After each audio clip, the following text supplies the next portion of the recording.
Hi guys, and welcome back to another video. So we are going to be checking out this video titled Harris Panic as Trump Skyrockets to 30%, leads in shocking 2024 election prediction. Insane, guys. This is really insane. And guys, I really want to go through this with you guys together because I have really thinking about it since. And then when I saw this video, I said, no, let's do this together. Let's go through this journey of this election together. Let's dive into this video. Okay. Donald Trump has a 64% chance of winning the 2024 election, his highest odds ever against Kamala Harris. This means that at any point since the vice president entered the race, she has never performed worse than she is right now. In this video, we'll be taking a look at Polymarket's updated 2024 election forecast, as well as their state-by-state markets to see where Harris and Trump stand on the path to 270 electoral votes. You can see that over the last 3 months, the race between Trump and Harris has been incredibly competitive, with no candidate reaching odds of over 55% until Trump started to surge just a few weeks ago. And since then, he has now taken on a 28% lead in the betting markets. Coming back to the map, I've already filled in the solid states for both nominees. These are races that Harris or Trump have a 95% chance or more of winning. We're only going to focus on the 17 most competitive races that are still left in gray. It's these states that are actually going to decide who the 47th president is going to be. And now to start getting this map colored in, we're going to begin with the likely states for Donald Trump, races where he has between a 75 to a 95% chance of winning.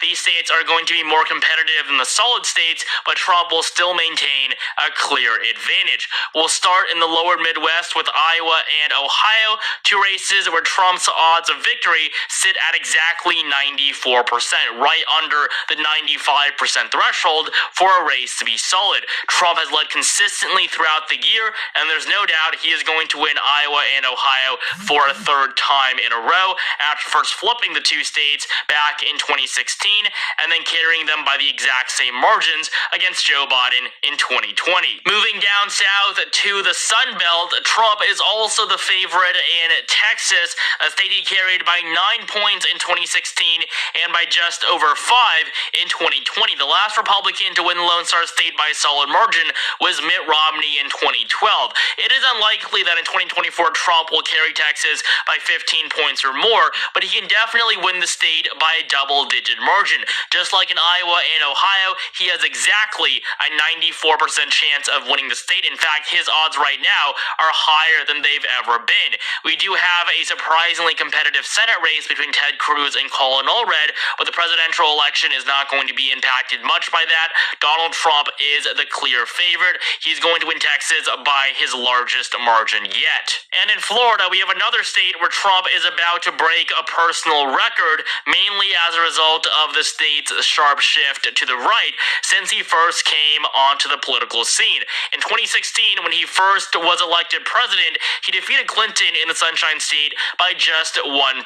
He then tripled his margin in 2020 when nobody thought he was even going to win the state at all. This time, he is going to at least double his 2020 margin. Florida is going to go to Trump by around 7 to 10 points, and the betting markets give him a 94% chance at victory. Once again, right under the 95% threshold. His odds here are also at an all-time high, just like in Texas, and the state is also going to be likely Republican. And finally, to finish off all the likely red states, we have Alaska, another race where Trump has a 94% chance of winning. It's about to be solid. We have 5 states where Trump is sitting at just under 95. As the market continues to move in Trump's favor, these states are all going to be dark red very, very soon. And lastly, we have the 2nd District of Maine, where Trump has a 92% chance of victory. And so with these solid and likely states now filled in for Donald Trump. He takes the lead with 219 electoral votes. We're now going to color in the likely states for Kamala Harris. These states are obviously going to be more competitive than the safe blue states, but they are going to be races where she is very likely to win.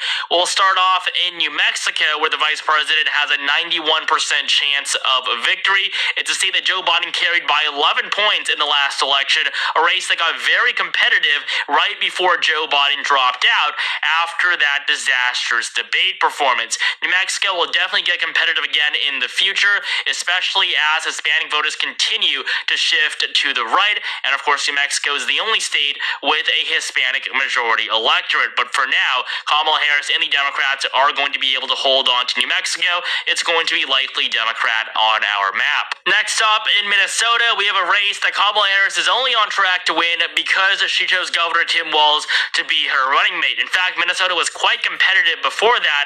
Donald Trump at one point had a 44% chance of winning a state that no Republican has carried since 1972. The fact that his odds sit at more than 10% is pretty bad news for the Democrats. Despite running with the state's literal governor on the ticket with her, Kamala Harris has been struggling in Minnesota. She leads by less than 4 points in the polls when Joe Biden won Minnesota in 2020 by a 7-point margin. But in terms of winning the state outright, Kamala Harris is still likely to carry Minnesota, even if it's not by the largest margin. And so on the map, it is going to be likely blue. So far, Trump is actually leading with 95%, and Harris is actually not leading.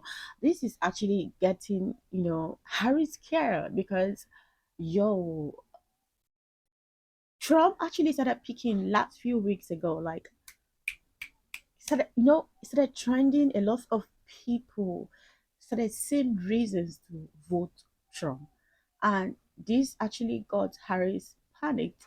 If I am Harris too, I'll be panicked because with this result that I'm seeing here, I think Trump might be the fourth president of America. So let's continue, okay? We're going to move up to the northeast where we find the state of Maine. Kamala Harris is the clear favorite with an 87% chance of victory, Trump at 14. The state is not nearly as competitive as it was earlier this summer when Trump's odds surged as high as 41 points. Remember, this is a state that Joe Biden carried by a double-digit margin nearly in the last election. Today, the race is going to be closer, but just like in Minnesota in terms of winning the state outright, the vice president remains the favorite. It's also going to be likely blue. In addition to that, we have New Hampshire, a state decided by less than half a percentage point back in 2016. Joe Biden did do much better, though. He defeated Trump here 4 years later by over 7 points. And today, Kamala Harris has an 85% chance of winning New Hampshire. The race actually got very close, just like in Maine back in the summer. Trump came very close to taking the lead, but since Harris has entered the race, Democrats are in a slightly better position, and she is likely to win the granite state when all the votes are counted. So we have another likely blue state up in New England. And the final likely state on this map is going to be the Commonwealth of Virginia, where Kamala Harris has an 85% chance of winning. Trump at 16. This is actually a pretty poor performance on the part of the vice president, considering that Joe Biden did win Virginia by a double-digit margin just 4 years ago. Today, though, the race is significantly more competitive. Harris is polling ahead by just 3 points. And before Joe Biden dropped out of the race, Trump actually took the lead in the polling average. He was set to win Virginia entirely. He can definitely be competitive here, but he's definitely performed worse against Harris than he did against Biden a few months back. Virginia is only going to get more competitive from here as the state continues to shift back to the right. But for now, Democrats maintain a slight advantage, and it's going to be the last likely state on the map. We do also have the 2nd district of Nebraska, where Harris has an 88% chance of winning. And so with these solid and likely states filled in for both candidates, Trump and Harris are neck and neck, both at around 220 electoral votes, with just 7 states remaining. We're now going to fill in our last category of states. These are going to be the lean states, where either candidate will have between a 55 to a 75% chance of winning. There are no tilt states on this map, which means that every remaining state clearly favors one nominee or the other. We're going to begin with the lean Trump states, and this is where things start to get really bad for Kamala Harris. She might have a 7 electoral vote lead right now, but that advantage is going to disappear quickly. Starting off in the Grand Canyon state, Donald Trump has a whopping 71% chance of winning this race in just 2 weeks. In fact, his odds are as high right now as they were before Joe Biden even dropped out of the race. This means that after all the trouble Democrats went through to replace the nominee at the top of their ticket, nothing has really changed. Donald Trump is dominating this election, and it's clear in Arizona that he is going to win the state back after losing it narrowly to Biden 4 years ago. In the polls, Trump leads by 1.6%. There's no doubt Arizona is going to be lean Republican. Next up in Georgia, we have another state that very narrowly went to Joe Biden in the last election, but one that Trump is clearly on track to take back today. The graph actually looks pretty similar to what we're seeing in Arizona. Trump has a 70% chance of winning. His odds surged even more in just the last 3 days. He's been ahead throughout the entirety of the election cycle, and with the election looming, his odds just keep going higher and higher. The polls have him ahead by 1.8%. In fact, he leads in virtually every single survey that's come out from the Peach State over the last 2 weeks. Georgia is going to go back into the Trump column, and it's going to be lean Republican as well. Moving on up to North Carolina, generally this would be the most conservative of all 7 swing states. It's the only one that Trump actually won in the last election. He carried it by just over 1%. The reason why Trump's odds in North Carolina are lower than his chances in Arizona and Georgia is because of Mark Robinson, the Republican candidate for governor. He is running a terrible campaign, and he is going to lose.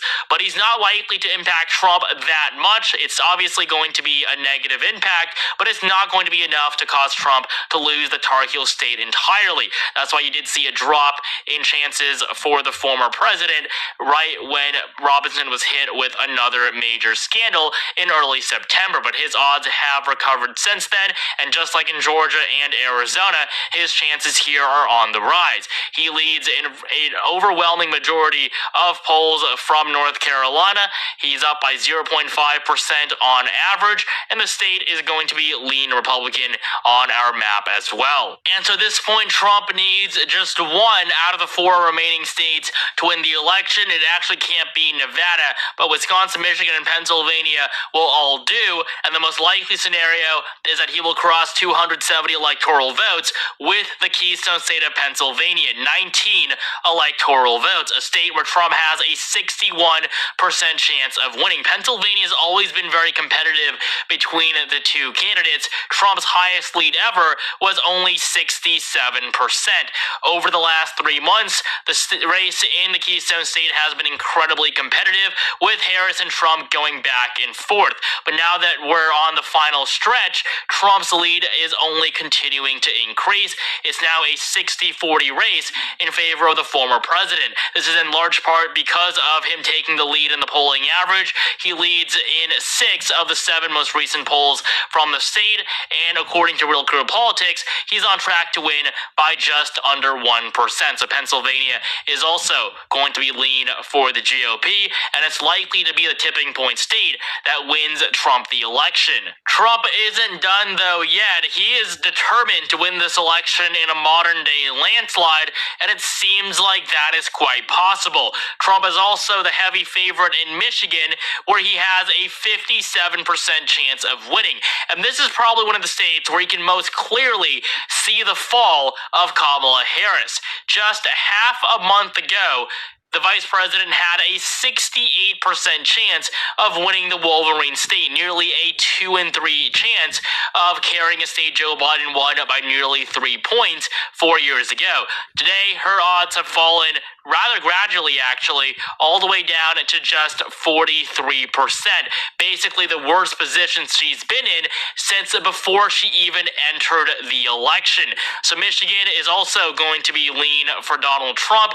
It's going to be an additional prize on top of the states he actually needs to win. Harris is also going to suffer a tough loss in Wisconsin, where she has just a 43% chance of winning. And just like in Michigan, Harris was the favorite throughout all of August and September. But as we entered October, her campaign basically collapsed. Trump is now the clear favorite, and he's on track to win Wisconsin as well, another state he won back in 2016, along with its two upper Midwestern neighbors. These three states have voted together in every single election since 1992, whether it's for a Democrat or for a Republican, and Trump is going to keep that tradition alive. The state is going to be lean red, especially as the former president has recently taken the lead in the polling average. And finally, we're left with just Nevada, although I do think you guys are starting to see a pattern emerge. The Silver State is also going to be lean Republican. Trump has a 56% chance of winning here. He's recently taken the lead in the polls, but it is a state that no Republican has won since 2004, so this would be a major victory for Donald Trump, but it is very much in line with his expected performance across the board, which is going to be extremely dominant. This is going to be the biggest presidential election victory for any candidate of any party since 2012. According to Polymarket's 2024 election forecast, Trump has a 64% chance of winning the election in just 2 weeks.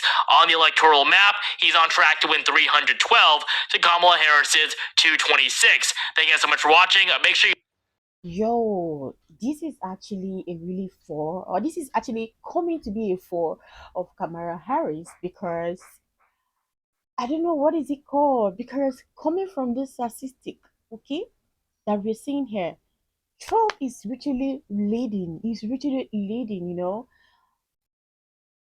I'm afraid for her, I'm afraid for Kamala Harris, because what we are seeing here, it's like God is about to bring up Trump back to American to renew the Christians' faith in American back. You know.